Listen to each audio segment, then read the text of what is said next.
Welcome to Bridgwater, home to the biggest illuminated carnival in the world. Tonight, the streets will glow with lights and music. But right now, we're going behind the scenes to see how these incredible carts are built and the tech that powers them. Hiding behind this rather innocent-looking door is the entrance to an Aladdin's cave where the team have been busy since the beginning of January working on preparing this year's cart. Let's go in and see what it takes.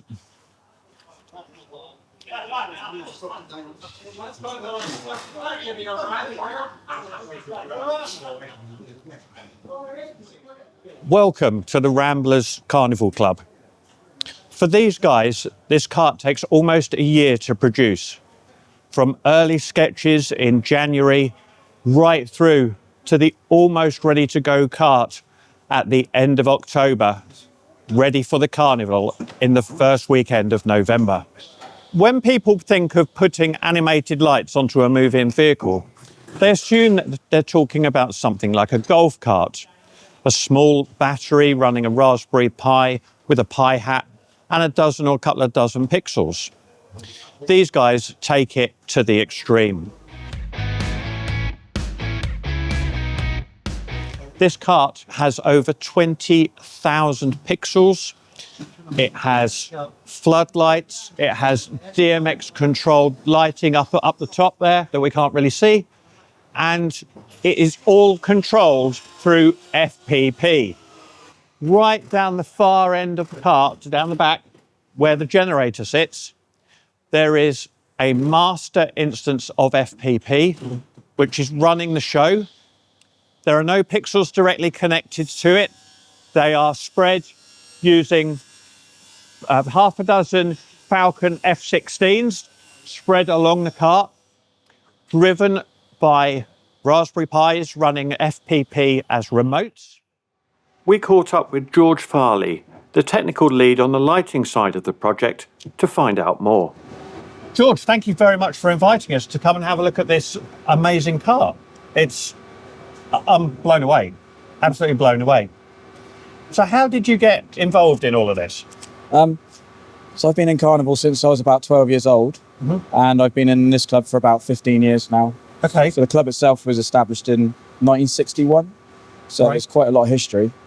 And we've had successes, we've had dramas, but We're still here and fighting on. Absolutely. And this year's going to plan?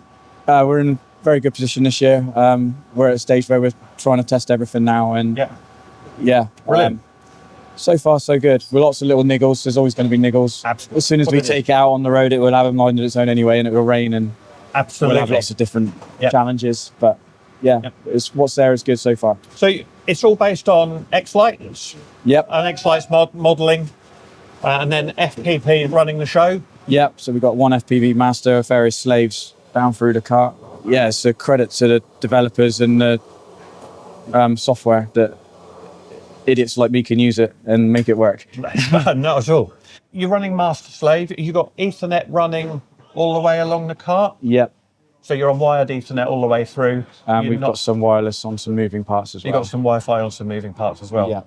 Okay. Mainly wired, yes. Mainly wired? Wires are That's good. brilliant. So you've got dedicated... So you've got... The cart's built into 3 sections. Yeah. You've got the... lorry. The lorry, you've got, I don't know what to call it, the lorry at the front. Yeah. Main cart section in the middle. The main cart trailer. And then the generator trailer. And then a generator trailer on the back. Yeah. And that's 100 feet long? Yeah. So that's the maximum length we're allowed to do. You can do up to 100, so 100 feet long, approximately 20,000 pixels. Yeah. And numerous, we've got little... LED chips. Cob LEDs. LEDs here. We've got regular bulbs. Are these RGB or are these specific colours? Just 240. Okay. And are they're on DMX? No, they're just on. They're static. Yeah. They're just static. Okay. But then the whole lot's moving. Yeah. So we've got the control over the pixels and the Cob LEDs. Right. Okay. Yeah. Everything else is, at least something will be lit if one of the other fails.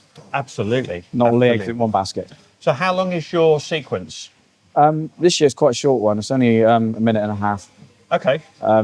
But that doesn't matter so much because No. you're continuously moving through, so the Yeah. audience are only going to see you for a couple of minutes. Yep, so that's the length of the And then- music that we're using this year. Right, okay. For example, last year we was nearly 4 minutes long, and it Yeah. still takes about the same amount of time to sequence. I don't know why. but- Absolutely. No, absolutely. Yeah. And then, so your audio, is that running from driven by FPP as well? Yep, so that's coming out of our Pi So through it a comes Sound out of the Blaster pie down the card. end. Yeah. Right, so play 3. Yes. There you go. Sound Blaster play 3 for the win, as always. Into amplifiers, I guess, positioned all the way along. Yep. Wow. Yeah. Got but made a few tweaks to the sound system again this year. It's got a nice little rumble to it. So what would you say has been the hardest part to make work? It's we've had various challenges over the years. One year we ran everything off of one long network, and that meant if we had a problem with one unit, it took everything out. So this is why Yep. we've gone to the slave. So we've got lots of different sections. So if there's a problem in one section, we only lose a little bit rather than everything. Right, fault domains Yeah. is a big thing. So when we're always talking about fault domains and trying to reduce them as much as possible, don't hang. I mean, what's your longest number of pixels on a port? Around 600 on one. Right, okay. Yeah, up to So- 600. I so try not to stay that crazy. high, but learning a bit more every year. Absolutely. The only way we learn is when things go wrong, really. Yeah, So- by doing. Yeah. Yeah. Reacting. That's where we're trying to think about it a bit more now with what we've done and what we've had and problems with in the past, and get it into a Fantastic. good place. Yeah. Cool. Reliable place, hopefully. Yeah. Brilliant. So you're rolling out Saturday morning Yep. and down into the town. Yeah. So we'll be lining up about 11 o'clock in the morning. Okay. We'll have one last switch on. Yeah. Hopefully make it to the pub for one on before the carnival, and then Excellent. Downhill and from then there. we're in the hands of the gods. Brilliant. Well, thank you again for inviting us. Yeah, no, thank you for coming down and for all your help throughout the year, and you and Dom and James and Nick, all the support you've given us. It's been No worries at all. really appreciated. Thank you. Brilliant stuff. Cool. Thank you, George. Thank you. Cheers. Having visited some of the clubs in Bridgwater yesterday, we've travelled along the road to a town called Glastonbury. Now, Glastonbury, of course, is famous for its festival during the summer, but it's also home to another 7 kart clubs. And just behind us here is the Wick Carnival Club.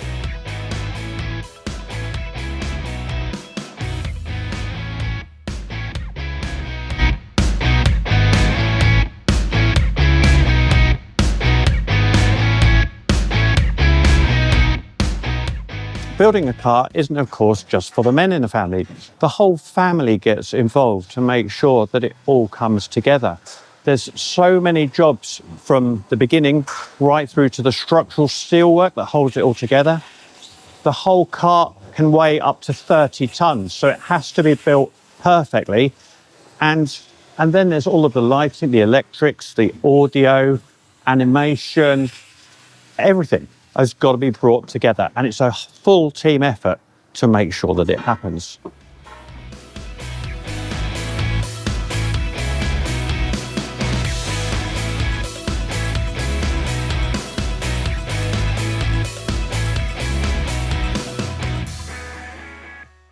Most of the Wick team were still hard at work putting the final touches to their cart. But we caught up with John Cullen, one of the founders of the Wick Carnival Club, for a quick chat. When we started, it's like 20, I think, 18, everything. Okay. We didn't. It was all men then on all the floats. Right, yep. And Limekiln Carnival Club, they had a meeting up the Globe Inn in Glastonbury once. Yep. To actually they had to have a meeting because they were one short to put one woman on the float. Really? Yeah. Oh, wow. Because it was all men So, on all of them. so when did you join Wick Carnival Club, or were you there at the beginning? I was at the beginning. I lived at Wick in Glastonbury. Okay. A friend of mine, Jeff Davis, we were both farming, Yep. or he worked on farm stuff, sorry. And I said, let's go in the carnival for a laugh. Oh dear. Oh dear. So for 64 years, I've had stress. I bet. So this is going to be your 65th carnival?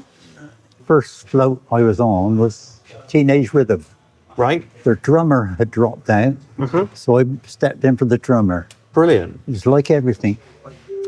if you can make it look as though what you're doing, you're all right. Exactly. Yeah. The audience don't know what's expected, what's supposed to be right. So if it looks vaguely right, Yeah. excellent. Yeah. So how have you seen the carts changing over the years? Obviously, now we've got LED panels, we've got pixels, all sorts of things. They must have really changed from the incandescent bulbs. Yeah. Well, the first one we built, what was that? King Arthur, I think it was. King Arthur. Mm-hmm. And the wood came from off of one of the roofs in the farm that had collapsed. It was elm. Yep. The trouble is, if you've got elm, Mm-hmm. and that's a 6-inch nail in there, Yeah. he'd turn round and come out looking at you. He'd bend in the wood. Oh. Yeah. Okay. It was built alongside the road. Mm-hmm. And then we had sparklers up top of the castle. We had to stop that because all the women's costumes. Sparklers. Oops. Anyway, that's... Obviously, you're still really involved.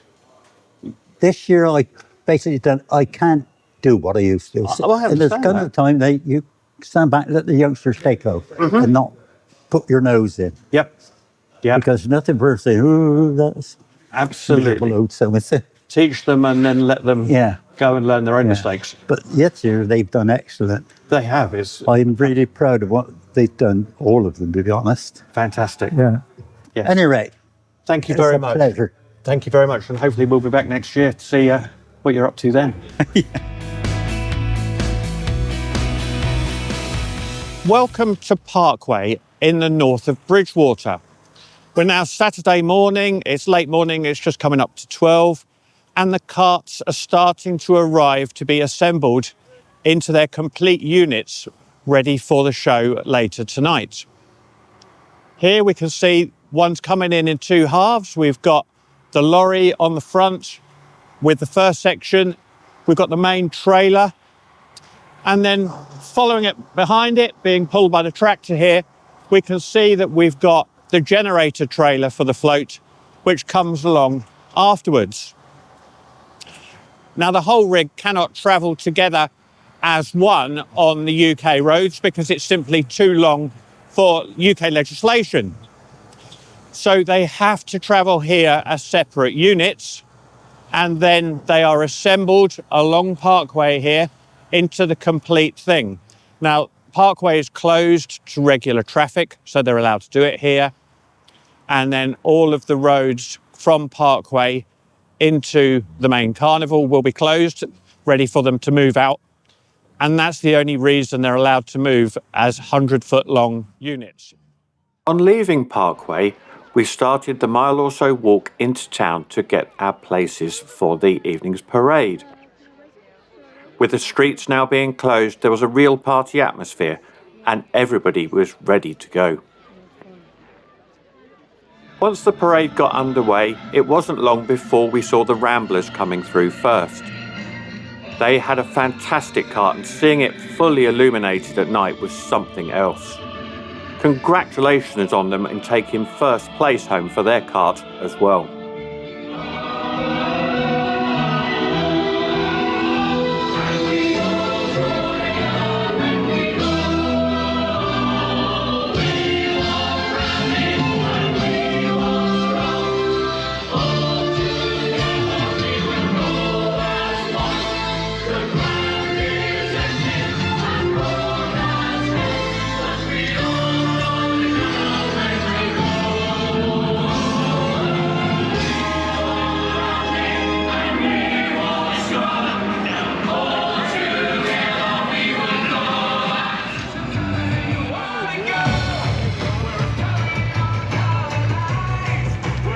After nearly an hour and a half of various carts and other activities coming past, Wick were right near the end.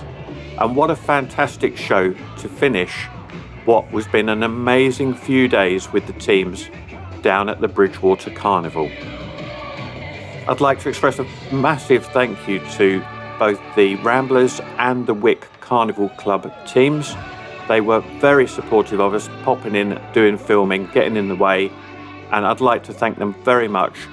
Wish Ramblers very well done on their prizes. They got best cart overall, and hopefully we'll get to see them next year. That's it for now. Have fun, take care, and we'll see you on the next one.